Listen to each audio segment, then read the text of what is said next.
जीवन का खेल, 100 रुपए से सोने की खान तक। पति पत्नी के बीच रिश्ते ठीक नहीं चल रहे थे। वे रोज झगड़ते थे और मामला तलाक तक पहुंच गया था।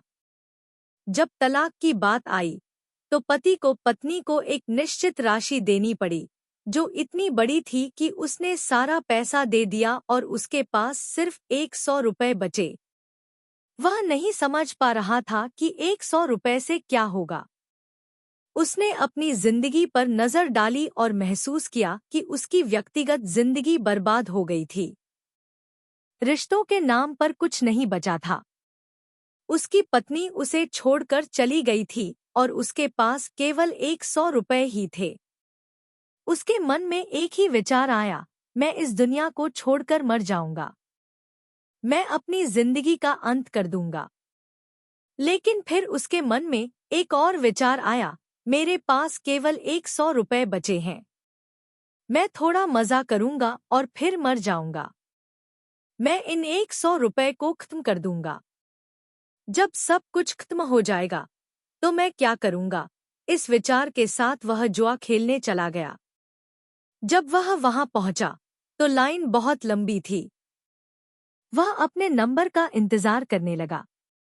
उसके पास एक अखबार पड़ा था। उसने उसे पढ़ना शुरू किया और उसमें एक बड़ी खबर देखी। उसमें लिखा था कि सरकार ने एक बड़ी सोने की खदान शुरू की है और उसकी नीलामी की तिथि उसी दिन की थी। उसने सोचा कि जुआ खेलने के बजाय क्यों न उस नीलामी में जाए। वह वहां पहुंच गया और सोचने लगा कि अगर मुझे कुछ मिला तो ठीक है, नहीं तो मैं उस खदान में कूदकर मर जाऊंगा।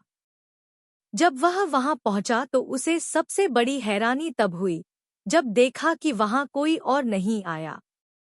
केवल वही एक व्यक्ति नीलामी में भाग लेने पहुंचा था और उसे 100 रुपए में वह खदान मिल गई। वहां का एक मजदूर उसके पास आया और कहा, साहब, आज के खनन के पैसे मिल गए हैं, क्या मैं खनन कर सकता हूँ? इस आदमी ने कहा, ठीक है, तुम शाम तक खनन करो।